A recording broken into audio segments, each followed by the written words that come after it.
OVNIs, militares, pilotos e o governo abriu o jogo pelo americano Leslie King. Capítulo 17. Os verdadeiros arquivos X por Nick Pope. O Ministério da Defesa britânico estabeleceu seu escritório para a investigação de OVNIs nos anos 50, mais ou menos na mesma época em que os Estados Unidos estabeleceram o projeto Leva Azul. Porém, os britânicos mantiveram suas investigações por muito mais tempo. Nick Pope foi o homem encarregado de chefiar esse projeto do governo de 91 a 94. Sua perspectiva do fenômeno mudou radicalmente durante seus anos de focalização intensiva nas investigações do acesso à informação governamental interna sobre os OVNIs. Como os outros contribuidores deste livro, ele gostaria de ver mais envolvimento por parte das agências de inteligência e dos funcionários do governo dos Estados Unidos. Pope tornou-se um dos mais ativos dos antigos funcionários do governo britânico a falar sobre a questão, procurado pela mídia mundial como um especialista líder. Ele combina uma afiada mente analítica com um forte interesse no fenômeno OVNI, ambos fermentados por uma sagacidade seca exclusivamente britânica. É ainda outro exemplo dos muitos funcionários e militares que, conforme foram adquirindo conhecimento com as investigações, virtualmente por acidente, flexionaram seus músculos céticos e se descobriram absorvidos pelo poder inspirado da evidência que inicialmente esperavam refutar. Nick Pope tinha acesso a arquivos secretos e a outras informações altamente sensíveis e que não tem a liberdade de compartilhar, o que torna seus insights e convicções até mais intrigantes. Ainda envolvido com um assunto em base semi-oficial, recentemente trabalhou com os arquivos nacionais britânicos como consultor para o programa em andamento para desclassificar e liberar os arquivos sobre OVNIs do Ministério da Defesa. Trabalhei para o Ministério da Defesa por 21 anos, começando em 1985. Naquela época, a política era de mover pessoas a cada 2 ou 3 anos em nível de transferência ou de promoção, para que todos ganhassem experiência em uma ampla margem de trabalho diferentes: política, operações, pessoal, finanças, etc. Eu já tinha completado 2 ou 3 trabalhos diferentes e no começo dos anos 90 estava trabalhando em uma divisão chamada Secretariado Staff Aéreo e tinha sido destacado para o Departamento de Operações da Força Aérea do Centro de Operações Conjuntas. Trabalhei ali durante o planejamento da Guerra do Golfo, durante a própria guerra e depois durante os resultados do conflito, como porta-voz, preparando material para as reuniões diárias dos ministros e chefes de serviço. Meu trabalho era coletar dados sobre as operações da Real Força Aérea RAF e colher assuntos-chave que o pessoal sênior precisava saber, detalhes de quaisquer baixas e perdas aos atacados, avaliação de danos de batalha, etc. Fui trabalhando ali que fui abordado em 1991 e questionado se, após ser liberado dos deveres no Centro de Operações Conjuntas, gostaria de trabalhar nas investigações sobre OVNIs. Um cargo mergulhado em outra parte da divisão. Aceitei o convite, muito embora soubesse pouco sobre o assunto e certamente não acreditava em OVNIs. Assim, embora mantivesse a mente aberta em todas as minhas investigações, meu ponto de partida era amplamente cético. O Ministério da Defesa, o MOD, estava investigando o fenômeno desde o início dos anos 50 e já tinha recebido mais de 12 mil relatos de avistamentos até então. Em todo esse tempo, os objetivos não tinham realmente mudado muito. Em 1950, o MOD estabeleceu um secreto grupo de trabalho dos discos voadores, composto de especialistas na inteligência técnica e científica, para investigar e avaliar os numerosos avistamentos de OVNIs que estavam sendo relatados pela mídia. Em 1951, o grupo recomendou que as investigações fossem terminadas, a menos e até que alguma evidência material se tornasse disponível. Mas essa política foi revertida alguns anos depois de uma série de avistamentos de OVNIs de alto perfil envolvendo os militares. duas divisões do Ministério da Aeronáutica, S6, uma divisão civil do Staff Aéreo, a DDI-TEC, uma divisão da Inteligência Técnica, tornaram-se então ativamente envolvidos na investigação de avistamento de OVNIs. Sua instrução era para pesquisar e investigar o fenômeno, procurando evidência de qualquer ameaça ao Reino Unido. Essa política ainda vigorava quando assumiu o cargo nos anos 90. Os avistamentos de OVNIs eram investigados para ver se havia evidência de qualquer coisa, de algum significado para a defesa, qualquer ameaça à defesa do Reino Unido, ou informação que pudéssemos usar científica ou militarmente. Ter um projeto de OVNI de maneira nenhuma implica uma crença governamental em visíveis extraterrestres. Simplesmente reflete o fato de que mantemos um olhar atento em nosso espaço aéreo e queremos saber de qualquer coisa que esteja operando na região da defesa aérea do Reino Unido. Muitos outros países fazem pesquisa semelhante. Tive acesso a todos os arquivos de OVNIs anteriores, alguns dos quais tinham sido altamente confidenciais, de modo que tinha um vasto banco de dados para acessar. Isso me permitiu empreender vários projetos de pesquisa, procurando tendências, etc. Mas o pão com manteiga do trabalho era a investigação de novos avistamentos, que eram relatados em base virtualmente diária. Costumávamos receber de 200 a 300 relatos a cada ano.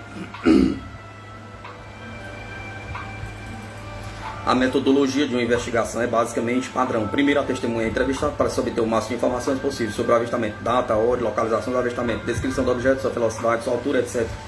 Depois, tenta-se correlacionar o avistamento com a atividade aérea conhecida, tais como voos civis e exercícios militares, ou se houver lançamento de balões meteorológicos.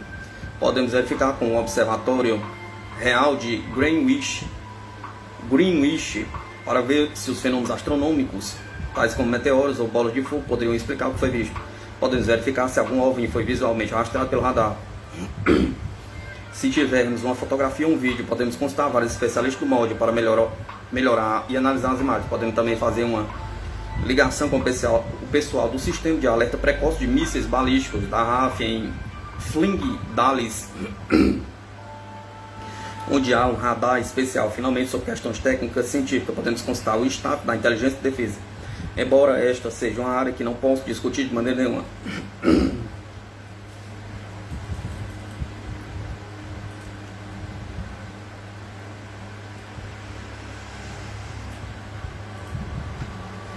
Após a investigação, cerca de 80% dos avistamentos de OVNIs podem ser explicados como uma identificação de algo comum, tais como luz de avião, satélite, balões meteorológicos ou planetas.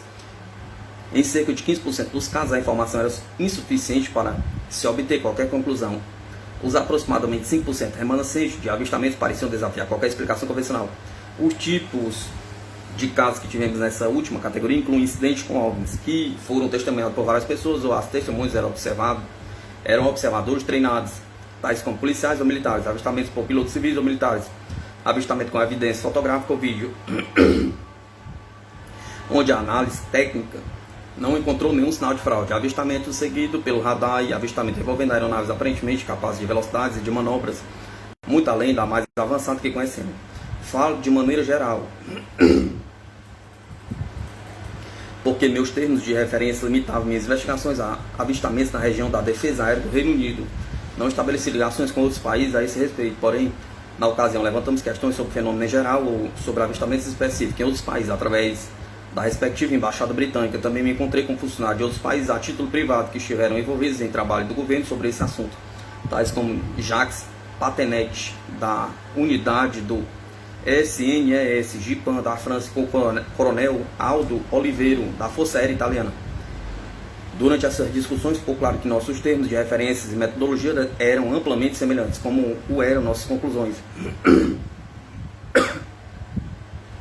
O incidente Cosford, em 30 e 31 de março de 93, houve uma série de avistamentos de OVNIs no Reino Unido, envolvendo mais de 100 testemunhas, muitas delas oficiais de polícia e pessoal militar. O OVNI também voou diretamente sobre duas bases da Força Aérea, o que vem a seguir a extraordinária história daquilo que vem sendo investigado como um incidente Cosford. O primeiro avistamento ocorreu em 30 de março, por volta das 20h30, em Somerset. Este foi seguido por um avistamento às 21 horas em Quantock Hills. A testemunha era um policial que, junto com um grupo de escoteiros, tinha visto a aeronave que ele descreveu como semelhante a dois Concordes, voando lado a lado, ligados entre si. Os relatos eram muito Muitos chegaram rápidos e quando cheguei na manhã seguinte para trabalhar, recebi uma torrente deles. Logo ficou claro que eu tinha um grande evento OVNI em minhas mãos. Um dos relatos mais interessantes veio de um civil em Rugeley, Staffordshire, que relatou o avistamento de um OVNI. Que ele estimou como tendo uns 200 metros de diâmetro. Ele e outros membros da família me contaram como tinham perseguido o objeto em seu carro e chegando extremamente perto dele, acreditando que ele tinha pousado num campo próximo. Quando chegaram lá, poucos segundos depois, não havia nada para ver. Muitas das descrições relataram um objeto de forma triangular, luz percebidos como sendo a parte inferior de tal aeronave. De fato, em uma aparente coincidência, esses avistamentos ocorreram no mesmo dia, 3 anos depois da onda de avistamento na Bélgica, que levaram ao lançamento dos caças F-16 para interceptar um OVNI captado pelo radar. O OVNI do Reino Unido foi visto por uma patrulha da polícia da Força Aérea, baseado no posto da RAF em Oxford, a 240 km a noroeste de Londres. Seu relato oficial, classificado como polícia em segredo, estabeleceu que o OVNI passou sobre a base a grande velocidade, a uma altitude de aproximadamente 1.350 metros. Ele descreveu duas luzes brancas com um tenue brilho vermelho na parte de trás, sem se ouvir qualquer ruído de motor. O relato da polícia da Força Aérea continha também detalhes de uma série de avistamentos possíveis que eles tinham recebido durante os inquéritos com outras bases militares, aeroportos civis e polícia local. Mais tarde, naquela noite, um funcionário de meteorologia da RAF em Salisbury, a base que forneceu treinamento avançado para tripulações de helicópteros, controladores de tráfego aéreo e pessoal de operações de voo para as Forças Armadas do Reino Unido, viu o OVNI. Ele me descreveu como o objeto tinha se movido lentamente através do campo em direção à base, a uma velocidade de não mais que 50 ou 60 km. Ele viu a aeronave lançar um estreito raio de luz como um laser para o solo e viu a luz ir para frente e para trás através do campo, para além do perímetro da cerca, como se estivesse procurando alguma coisa. Ele ouviu um som desagradável de zumbido de baixa frequência vindo do objeto e disse que podia tanto ouvir quanto sentir isso, um pouco como ficar de pé em frente a um alto-falante de sons graves. Estimou que o tamanho do objeto estava entre o tamanho de um avião de transporte Hércules C-130 e um Boeing 747. Depois disse-me que o raio de luz tinha sido retraído de maneira não natural e que o objeto repentinamente acelerou para o horizonte muitas vezes mais rápido que um avião militar. Aqui estava um experiente oficial da RAF, que regularmente via aviões e helicópteros, falando-me sobre algo que ele disse era muito improvável que ele já tivesse visto antes. A linha do partido do molde de que os OVNIs não tinham significância para a defesa estava, parece, sendo delicadamente chacoalhada, decididamente chacoalhada. Fiquei imaginando o que eu deveria dizer a ele. Não se preocupe, provavelmente era apenas um balão meteorológico, pergunta. Por uma série de razões, os OVNIs notavelmente são subregistrados. Os dois fatores principais aqui são medo da descrença ou do ridículo,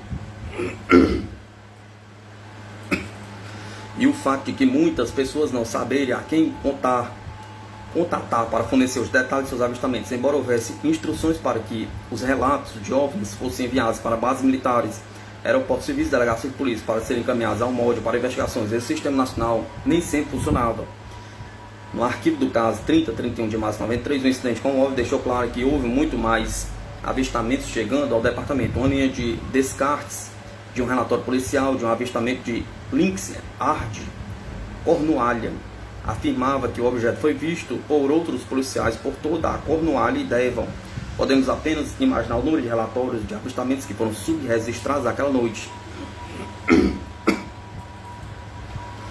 Devido à semelhança entre esses relatos e aqueles repetidamente preenchidos na Bélgica em 1989 e 1990, pedi para o staff da inteligência de defesa para fazer algumas perguntas discretas às autoridades belgas, através da embaixada britânica em Bruxelas.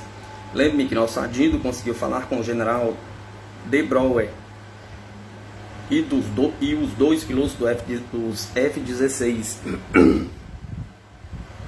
Ficou claro que De Brouwer tinha realizado uma excelente investigação sobre circunstâncias bem difíceis.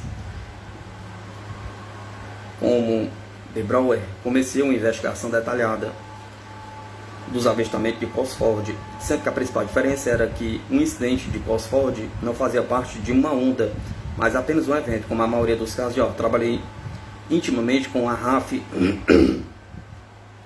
com colegas do staff da inteligência de defesa e com o pessoal do sistema de aviso precoce de mísseis balísticos da base Fling Dallas da RAF. Uma das primeiras coisas que fiz foi ordenar que as gravações de radar fossem apreendidas e enviadas a mim no edifício principal do molde em Whitehall.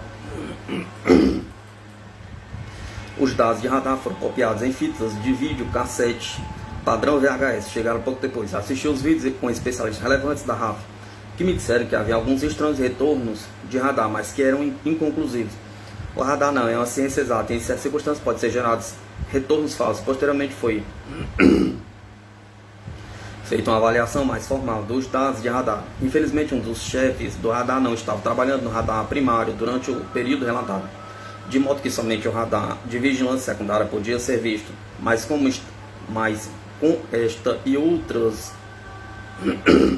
esta e outras verificações, conseguimos construir um quadro de toda a atividade de aviões e helicópteros sobre o Reino Unido, de modo que podemos fatorá-los na investigação e eliminá-los de nossos inquéritos se fosse apropriado. O sistema de aviso precoce de mísseis balísticos da RAF, com seus poderosos radares de localização espacial, foi parte importante na minha investigação sobre os olhos. As autoridades de lá rapidamente me alertaram para o fato de que tinha havido uma reentrada na atmosfera terrestre, um foguete russo carregando um satélite de comunicação, o Cosmo 2238. Postulamos que essa era uma possível explicação para a multidão de avistamento de OVNIs que ocorreu por volta das 1h10 em 31 de março. Uma teoria frequentemente trazida na baila para explicar algum dos mais espetaculares avistamentos de OVNIs é que eles poderiam ser um protótipo de aeronaves, zangões ou outros veículos aéreos não tripulados. Naturalmente, a qualquer hora poderemos testar o voo de várias coisas que não veríamos em grandes shows aéreos por vários anos. Mas o ponto de partida é que esses testes ocorrem em áreas específicas, de modo que, pelo menos dentro do governo, podemos diferenciar entre projetos confidenciais que não são de conhecimento público, como o programa do caça F-117 Sea, antes de 1998, e os OVNIs. Mesmo assim, tinha havido controvérsia sobre a Aurora americana, uma alegada substituição hipersônica do Blackbird SR-71, que alguns jornalistas entusiastas da aviação declararam estar voando no espaço aéreo britânico sem conhecimento das autoridades do Reino Unido. Assim, levamos a questão do avistamento de março de 93 às autoridades americanas através da embaixada britânica em Washington. Seria possível que alguma coisa tivesse saído errada com o processo normal de sobrevoo de um outro país e nossos avistamentos de OVNIs poderiam ser atribuídos a algum protótipo americano? Pergunta. A resposta que obtive via nosso adido na embaixada britânica em Washington foi extraordinária. Os triângulos, os americanos que tinham tido os seus próprios avistamentos de OVNIs grandes de forma triangular e queriam saber se a RAF poderia ter tal aeronave, talvez como parte de um programa oculto, capaz de se mover em uma virtual flutuação para a velocidade de milhares de quilômetros por hora em apenas um instante. Desejaríamos que tivéssemos. O interessante sobre isso foi que alguém nos Estados Unidos ainda estava claramente interessado em OVNIs. Apesar da aparente indiferença em relação ao assunto desde 1969, com o encerramento do projeto Livro Azul, dada a conclusão do molde de nenhum significado para a defesa em relação aos OVNIs, parece bom concluir esta sessão com citações do documento do molde que contradiz a instância usual. Em uma reunião de instruções que preparei para o chefe da divisão em 16 de abril de 1993, depois da investigação Cosford, escrevi: parece que um objeto de origem desconhecida esteve operando na região de defesa aérea do Reino Unido sem ser detectado pelo radar. Isso parece ser de considerável significância de defesa e recomendo investigações posteriores dentro do molde ou com as autoridades americanas. Meu chefe de divisão era normalmente cético em relação ao fenômeno OVNI, mas nesta ocasião ele concordou com minha conclusão. Suas instruções em 22 de abril de 93 para o chefe assistente do staff aéreo, um dos mais antigos oficiais da RAF, declarou: em resumo, parece haver alguma evidência nesta ocasião de que um objeto não identificado de origem desconhecida esteve operando sobre o Reino Unido. Isso foi o mais perto que o molde chegará a dizer de que há mais em relação aos OVNIs do que fraudes ou erro de identificação.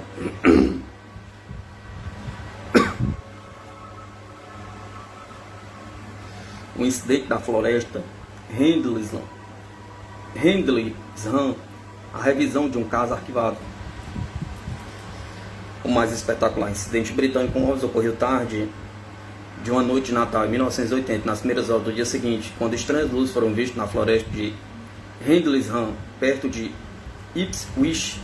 As inúmeras testemunhas eram principalmente do pessoal da Força Aérea dos Estados Unidos, baseado nas bases gêmeas Força Aérea Americana OTAN da RAF em Bathwaters e Woodbridge em Suffolk.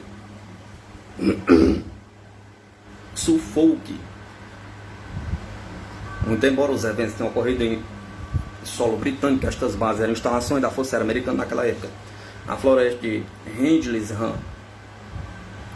situa-se entre as duas bases e com a Guerra Fria ainda estava decididamente gelado. O avistamento de um OVNI em dois locais militares mais sensíveis da nação foi de um interesse decididamente grande.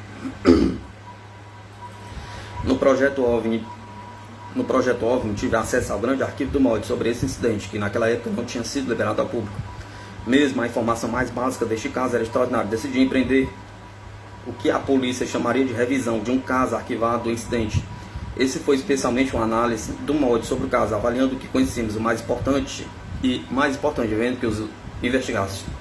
vendo que os investigadores deixaram passar.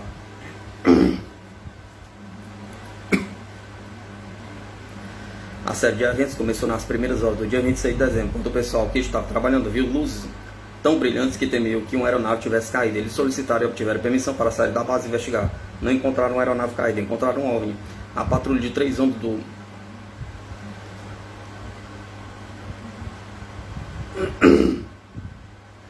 o 81º Esquadrão de Polícia de Segurança Jim Pennison, John Burgos e Ed Cabansag viu um pequeno objeto movendo-se por entre as árvores. Em certo ponto, ele pareceu pousar em uma pequena clareira. Eles se aproximaram cautelosamente. Pennison chegou o suficiente perto para ver as estranhas marcações na lateral do objeto, que ele comparou aos hieróglifos egípcios. Ele fez alguns esboços rápidos em seu bloco de notas. Posteriormente, por causa da complicada posição legal e jurisdicional das bases da Força Aérea Americana do Reino Unido, a polícia de Suffolk foi chamada até o local onde o objeto tinha aparentemente pousado. Eles conduziram um breve, porém inconclusivo exame, depois partiram. Mas 3 moças eram visíveis na clareira e, quando mapeadas, tornaram a forma de um triângulo equilátero. A noite do encontro com o OVNI espalhou-se rapidamente pelas bases e chamou a atenção do comandante, o tenente-coronel Charles Haut. Ele era cético, mas tinha os relatos oficiais escritos pelas testemunhas, incluindo dos seus que elas fizeram do que tinham visto. 2 noites depois, Haut estava em função social quando um jovem aviador surgiu e correu até o coronel. "Senhor", balbuciou ele. Ele voltou. Haut olhou para ele confuso. "O que?" perguntou. Replicou ele. "O que voltou?" "O OVNI, senhor. O OVNI está de volta." Haut permaneceu cético, mas reuniu uma pequena equipe e foi para a floresta investigar. Subsequentemente, ele afirmou que tinha ido sem qualquer expectativa de ver alguma coisa. Em suas próprias palavras, ele disse que sua intenção era desmascarar tudo aquilo.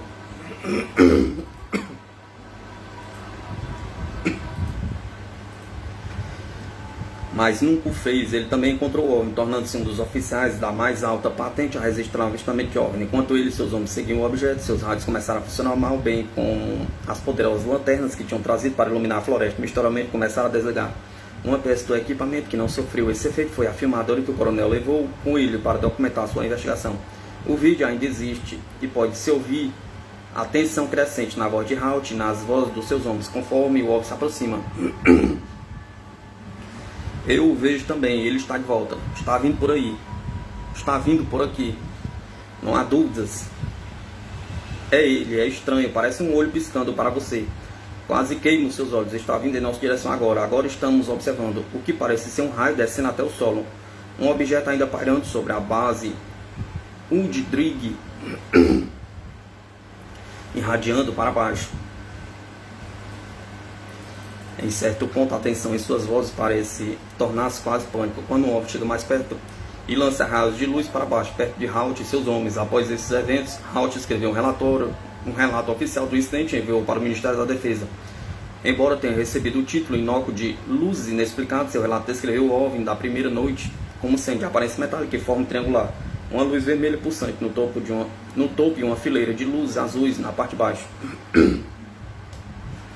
Os animais da fazenda próximos fugiram correndo. Ele continuou detalhando as leituras da radiação feita no local de pouso e fez uma descrição de seu próprio avistamento. O relatório de Halt foi recebido pela mesma seção do Ministério da Defesa, onde pouco mais de 10 anos depois eu passaria 3 anos pesquisando e investigando avistamento de OVNIs.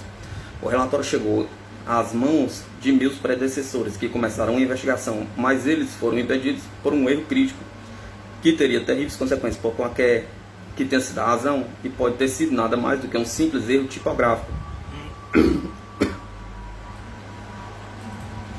O relatório de Charles Halt deu datas incorretas para o incidente. Assim, quando o Moody verificou as gravações de radar, estavam olhando em dias errados.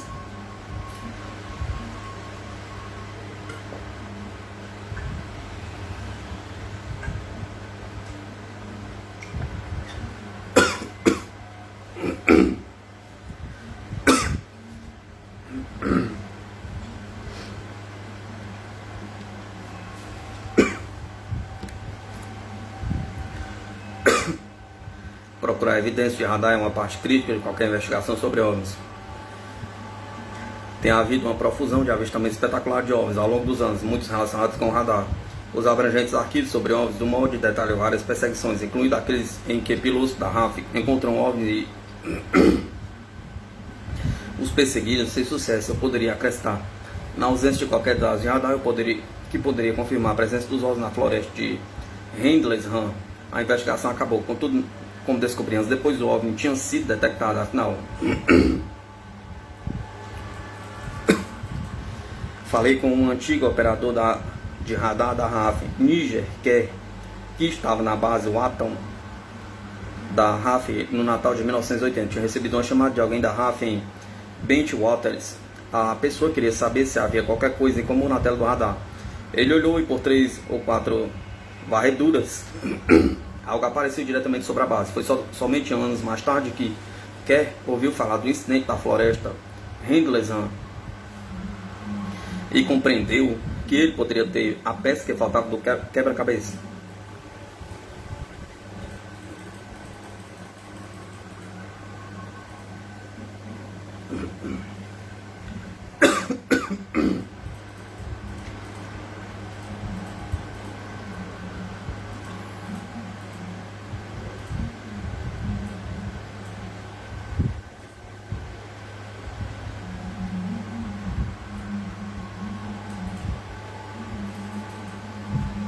Naquela época, porém, na aparente ausência de dados de radar para verificar a presença do OVNI, indiscutivelmente a peça de evidência mais crítica nunca foi acompanhada. O staff da Inteligência de Defesa tinha avaliado as leituras de radiações feitas no local de pouso e julgado que eram significativamente mais elevadas do que a média do local.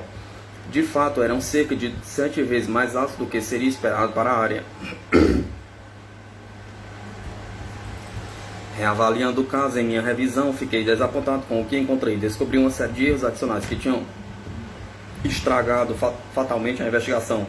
Falha em isolar o local de pouso, pesquisá-lo com detector de metal ou colher amostra de solo. Demora em relatar um incidente ao MOD. Falha no compartilhamento de informações entre o MOD e a USAF. Se a investigação tivesse sido tratada diferentemente,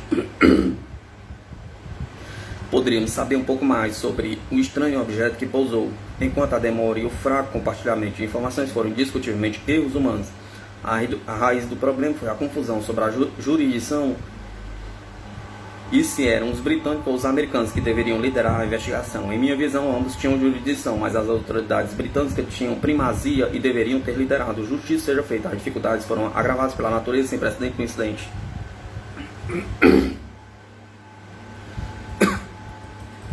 Simplesmente não havia um padrão de procedimento operacional para cobrir uma situação como esta. Verifiquei novamente a avaliação das leituras de radiação, mas desta vez com o Departamento de Proteção Radiológica e eles confirmaram a análise original. Falei com as testemunhas-chave desse caso complexo em minhas ocasiões. Fiquei convencido de que eles estavam dizendo a verdade, e embora as recordações variassem em algumas circunstâncias, isso era esperado, dado o tempo que tinha passado e o fato de que os eventos ocorreram em várias noites, com pessoas diferentes sendo envolvidas em diferentes localizações. De fato, seria suspeito se todo mundo contasse exatamente a mesma história, porque, em minha experiência, isso sugeriria conluio impróprio entre as testemunhas. Mas o simples fato de que este foi um evento de múltiplas testemunhas, onde os envolvidos eram militares e onde houve evidência física, torna este um dos avistamentos mais significativos de OVNI.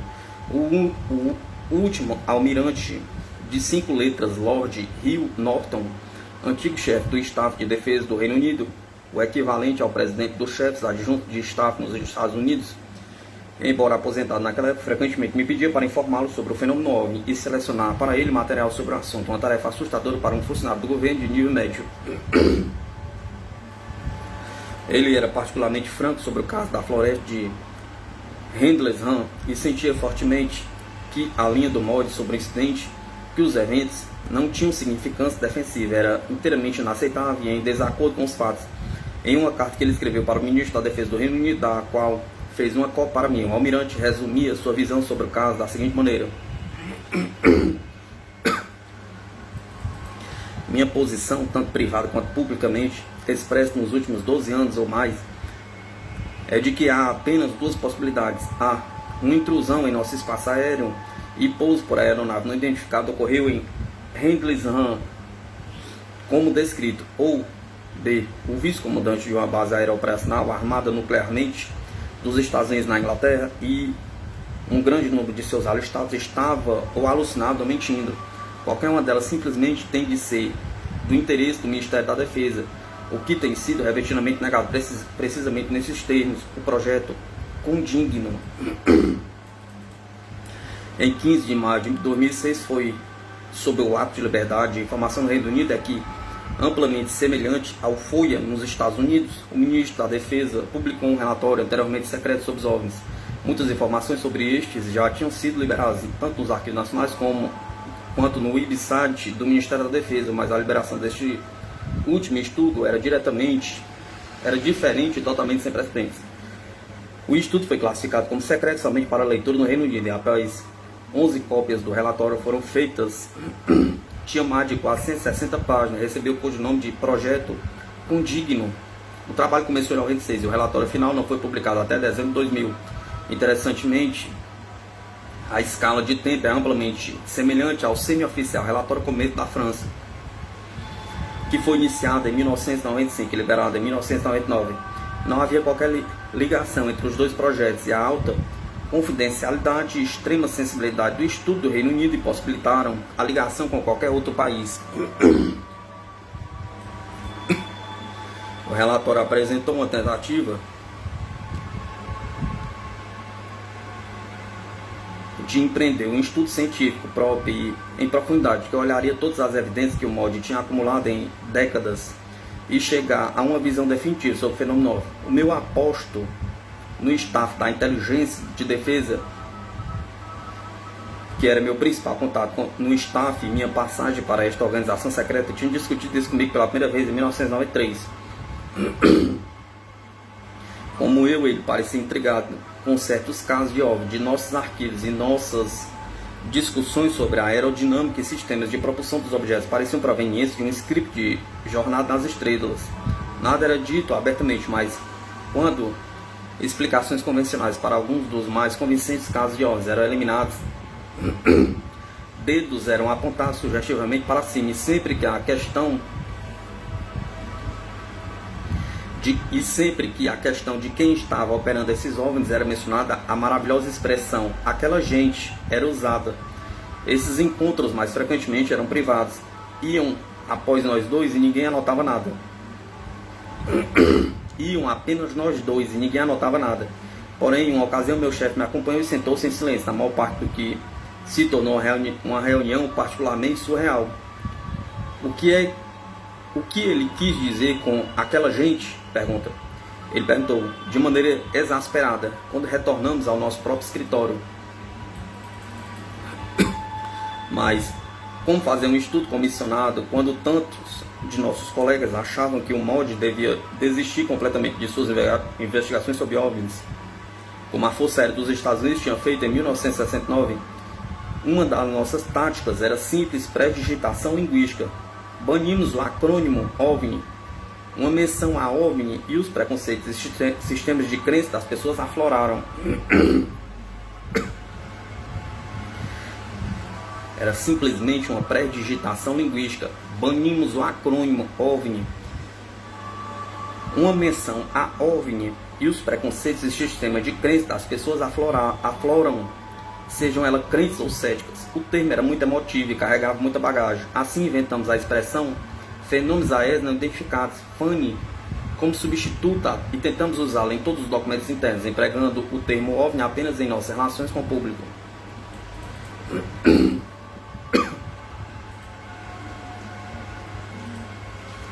Funcionou como o termo OVNI tinha sido calmamente posto de lado, pressionamos para que o estudo fosse aprovado. Para minha surpresa e deleite, toda a existência de algumas vozes mais céticas no departamento, os recursos finalmente foram obtidos. Avaliei a proposta formal. Quando ela chegou, eu recomendei a meu chefe que o estudo fosse comissionado, contra minha própria expectativa. Minha recomendação foi aceita.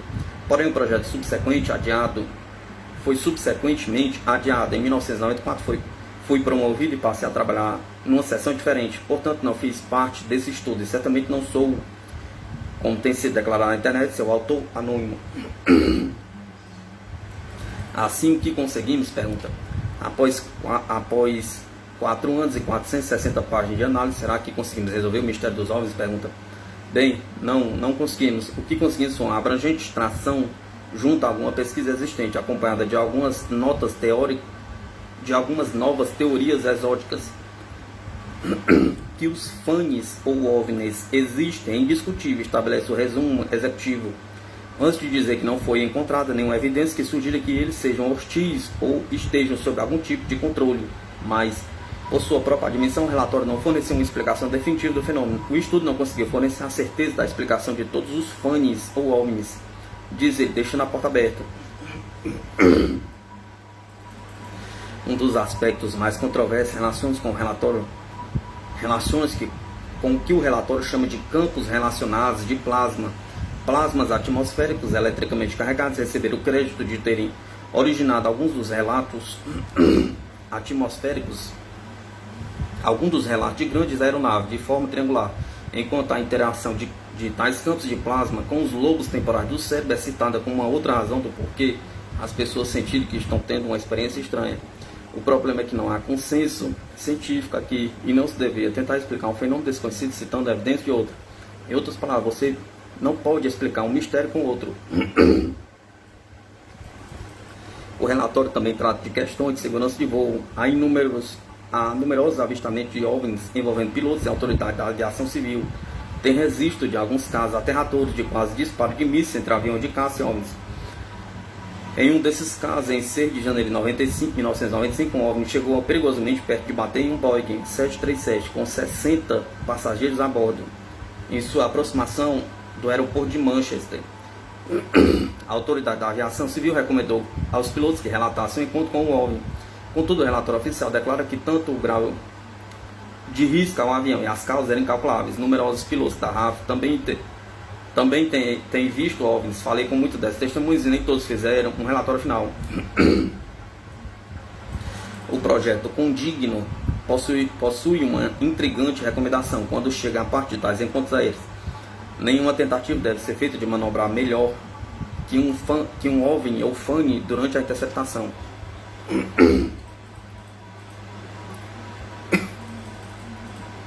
Público informado, público negado. Quando me juntei ao MOD em 1985,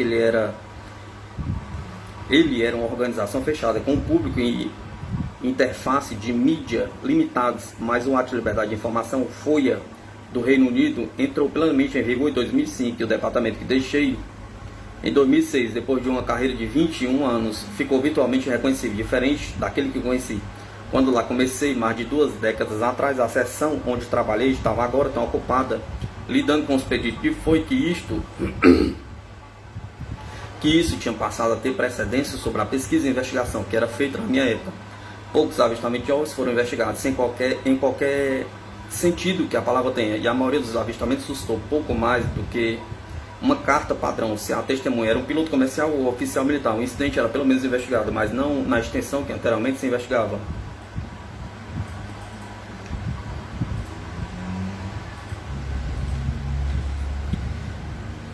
Em 2007, a carga de trabalho envolvia lidar com os pedidos de foice sobre OVNIs em uma base de caso a caso, o que estava se tornando intolerável. Sei que o pessoal está ficando cada vez mais frustrado. Portanto, devido a esta carga administrativa, o MOD decidiu proativamente liberar todos os seus arquivos sobre OVNIs. O governo francês tinha feito isso em 2007. Os funcionários do MOD e os arquivos nacionais esperavam que essa seria uma boa notícia sobre a abertura do governo e a liberdade de informação. O MOD me confirmou em dezembro de 2007 que a decisão final tinha sido tomada e eu revelei devidamente a história na mídia.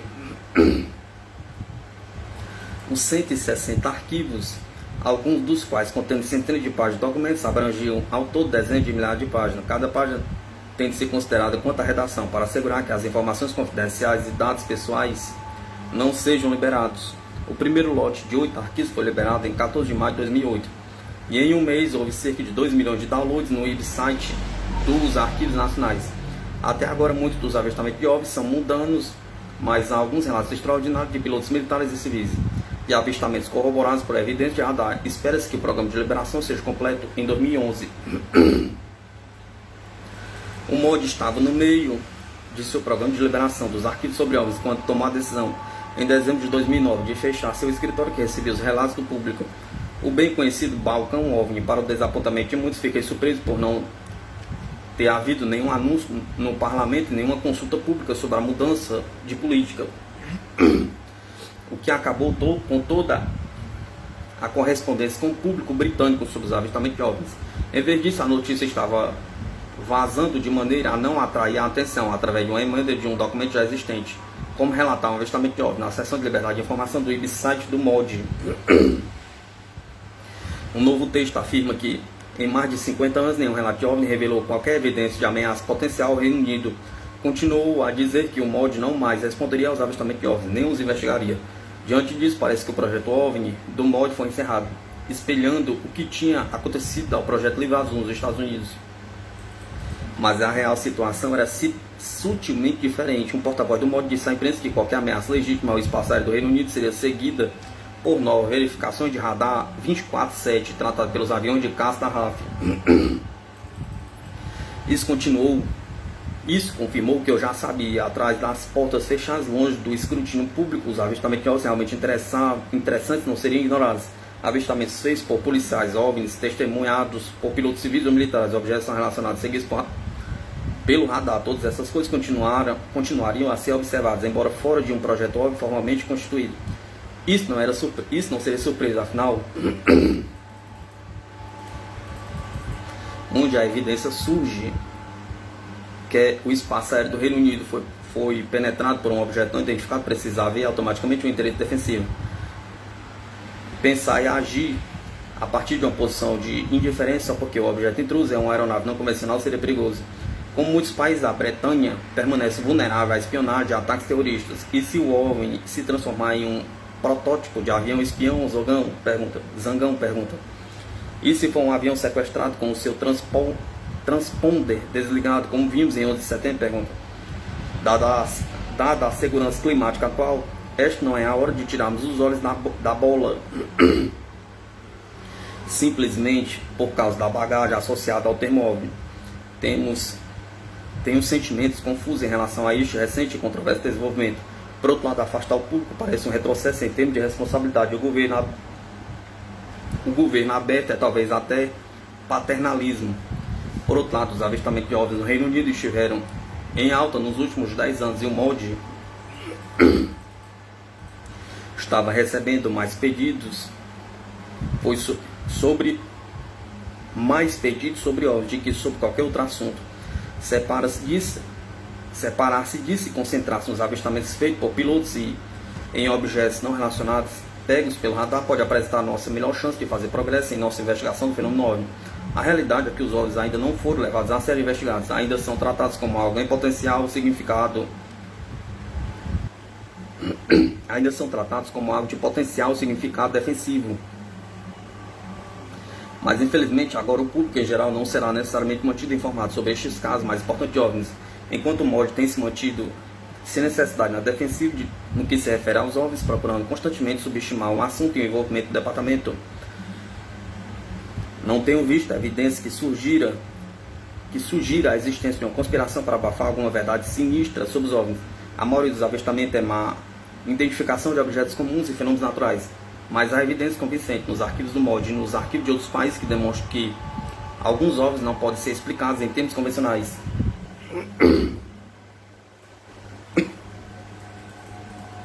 Enquanto não houver alguém com uma explicação definitiva para o fenômeno OVNI, minha pesquisa e investigação demonstra que não apenas eles existem, mas que suscitam questões importantes sobre a segurança aérea nacional.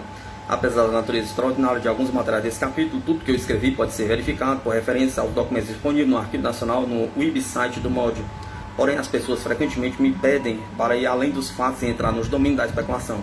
Se considerar o que sei, o que é, sem considerar o que eu sei, o que é que eu acho, pergunta.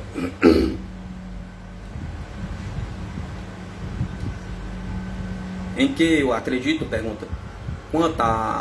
Quanto o meu trabalho oficial sobre os OVNIs me afetou, pergunta. 21 anos de trabalho para o governo ensinaram-me a escolher cuidadosamente as palavras. Em termos de minha visão do mundo, meu trabalho sobre os OVNIs teve um profundo efeito. Antes de começar minha pesquisa e investigações oficiais, eu sabia pouco sobre OVNIs e não tinha qualquer crença particular sobre eles. Depois, senti que meus olhos e minha mente tinham sido abertos para um mundo que anteriormente tinha ignorado. Certamente havia mais em relação ao fenômeno do que má identificação ou fraude. E os 5% mais ou menos de avistamento que desafiam as explicações convencionais, alguns deles poderiam ser atribuídos a algo exótico ou até extraterrestre, pergunta. Muitos cientistas agora acreditam que deve haver vida em outros lugares do universo e há civilizações em um raio de 100 anos-luz da Terra. A matriz de quilômetros quadrados, o mais poderoso radiotelescópio do mundo, que deveria ficar pronto em 2024, deverá ser capaz de detectá-las. Será que poderíamos estar sendo visitados por algumas civilizações terrestres? Pergunta. Vários dos meus colegas no MOD, nas Forças Armadas e na inteligência acreditavam que sim, e eu certamente não posso descartar a possibilidade. Se apenas um OVNI acabar sendo uma nave espacial extraterrestre, as implicações são incalculáveis. OVNIs, militares, pilotos e o governo abre o jogo pela americana Leslie King.